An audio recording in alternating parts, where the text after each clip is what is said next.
Good morning, students. Today I am going to continue my lecture for plus 2 Arts Political Science, and the name of the chapter is End of Bipolarity. As you know that your midterm exams are conducted from 11th September. So here I am giving a thorough revision of all those chapters that come in your first term exam. So let us start with the chapter, and you should remember some points I am going to dictate you. You know that the Union of Soviet Socialist Republic, USSR, it was formed by Vladimir Lenin from 1870 to 1924. It was happened after Russian Revolution in 1917, that is known as Socialist Revolution. Vladimir Lenin जो था, he was the founder of Bolshevik Communist Party and the leader of Russian Revolution of 1917. जो Russian revolution है that was inspired by the ideas of socialism. So उन्होंने oppose किया capitalism and they want an egalitarian society. जो Russian revolution था that was the biggest attempt in human society, according to which जो institutions थे private property and जो consciously design the society based on principles of equality. Means जो वो चाहते थे कि जो प्राइवेट प्रॉपर्टी है उन इंस्टीट्यूशंस को एबॉलिश कर दिया जाए.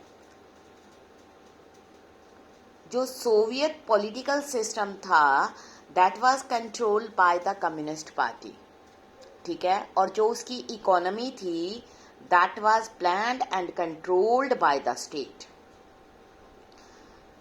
आफ्टर व्लादिमीर लेनिन जो कम्युनिस्ट रूलर थे वो थे Joseph Stalin from 1879 to 1963, Nikita कर्बाचोव,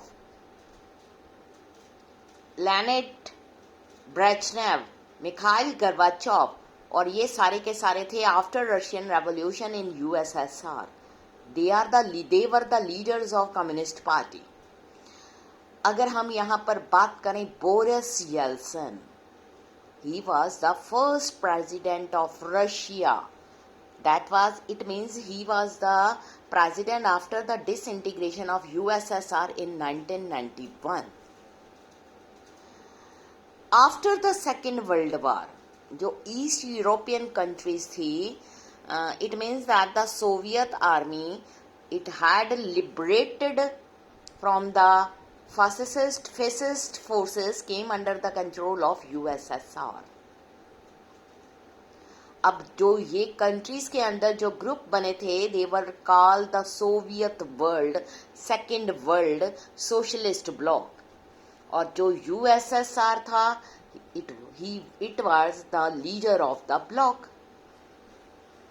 Soviet Union जो है एक ग्रेट पावर बन गया after the second world war. Soviet economy जो थी मोर डेवलप थी then rest of the world, सिर्फ एक्सेप्ट किसको, यूनाइटेड स्टेट्स को छोड़कर. सोवियत कहते हैं कि इकोनॉमी जो है उसने अपने रिसोर्सेज को बहुत ज़्यादा यूज़ किया for maintaining a nuclear and military arsenal, and उसने डेवलप किया satellite states in Eastern Europe with in the Central Asian republics.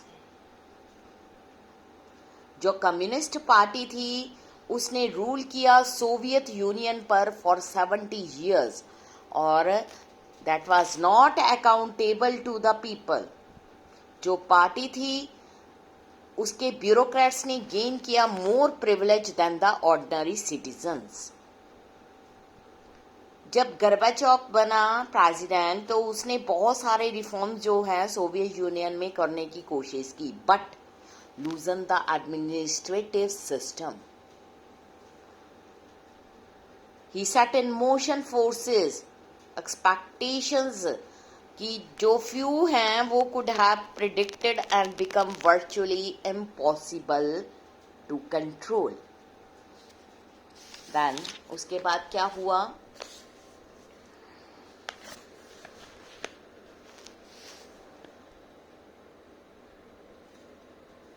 Mikhail Gorbachev became general secretary of communist party. वो जनरल सेक्रेटरी हो गया communist party का, ठीक है. और वो बना सोवियत यूनियन में इन 1985. उसने इनिशिएटेड की policies of economic and political reforms और उसने डेमोक्रेटाइजेशन किया विद इन द कंट्री. फिर क्या हुआ? इन दिसंबर 1991 under the leadership of Boris Yeltsin, 3 powerful republics जो थे under the leadership of Boris Yeltsin USSR, that is Russia, Ukraine, Belarus, उन्होंने ये डिक्लेयर कर दिया कि जो सोवियत यूनियन है उसको डिसबैंडेड कर दिया गया है. Communist party of Soviet Union was banned. जो कैपिटलिज्म डेमोक्रेसी थी उसको अडॉप्ट किया गया as the base for the post Soviet republics. In the circumstances USSR collapsed हो गया. कॉमनवेल्थ ऑफ इंडिपेंडेंट स्टेट्स यानी कि CIS जो थी उसको बनाया गया. Russia took over USSR seat किसमें? यूनाइटेड नेशंस में. Russia took over as the only nuclear state of post Soviet space and carried out some nuclear disarmament measure with the United State. अब जो model है transition from state control to private sector of economy in Russia, central Asia, east Europe, influenced by World Bank or International Monetary Fund. This process is known as shock therapy. In countries में states assets corporate ownership उसको replace कर दिया गया by private farming and capitalism in agriculture. Mostly जो former Soviet republics थे that are prone to conflicts and many have civil wars and insurgencies in the shift of socialist model of economy to capitalist economy. जो India के relations हैं Russia के साथ are embedded in the history of trust, common interest matched by the popular perceptions. That's why India ने Russia के साथ एक agreement and friendship treaty को साइन किया फॉर 20 इयर्स के लिए. उसके अलावा 80 बायलैटरल एग्रीमेंट जो हैं साइन किए गए. इसके अलावा इंडो रशियन स्ट्रेटजी एग्रीमेंट 2001 में भी साइन किया गया. आज बस इतने ही मतलब आपको रिव्यू करवाऊंगी. नेक्स्ट हम अगले टॉपिक में स्टडी करेंगे. Thank you students.